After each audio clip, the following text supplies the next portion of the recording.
Madam இப்போ சங்கம்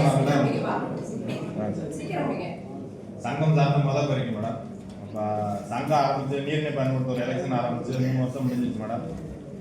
எங்கள் சங்க சார்பாக எங்கள் கம்மாயில் இருக்க 100% ஆக்கிரமிப்பு நாங்களே ரிமூவ் பண்ணிட்டோம்.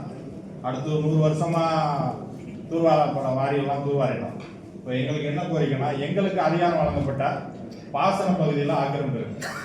ஒரு 20 மாசமாகவே அந்த ஆக்கிரமிப்பு சம்பந்தமாக மனுக்கள் கொடுத்துக்கிட்டு இருக்கோம். எல்லாம் வாய்க்கால தான் மேடம் ஆக்கிரமிச்சு வயலாக சேர்த்துருக்காங்க. ஒரு 30-32 நம்பருக்கு மேலே கொடுத்துருக்கேன் மேடம். அதில் இல்லாமல் இந்த நிலவியல் வாய்க்காலும் இருக்கு. அப்போ அந்த என்க்ரோச்மெண்ட்டை எடுத்தால் தான் நாங்கள் வந்து அடுத்து பாசனத்தை வந்து கடமண்டவர் பகுதி வரைக்கும் கொண்டு போக முடியும்.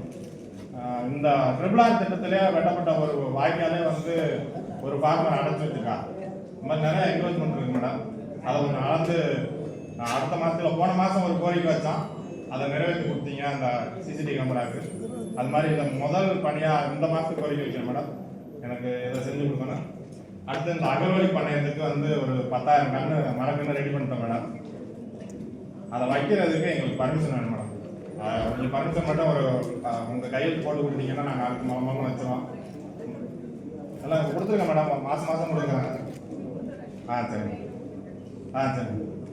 அடுத்து 3வது கோரிக்கை மேடம், இந்த கோயில் விலங்கல் சம்பந்தமா நிறையா அந்த 1 மாசத்துல ஆய்வு பண்ணதுல எங்க பரம்பூர் கிராமத்துல மட்டுமே மொத்தம் 140 கோடியே 24,16,686 ரூபாய்க்கு இந்து சமய அறநிலையத்துல கோயில் நிலங்கள் இன்னைய மதிப்பு 150 கோடி ரூபாய் இருக்கு.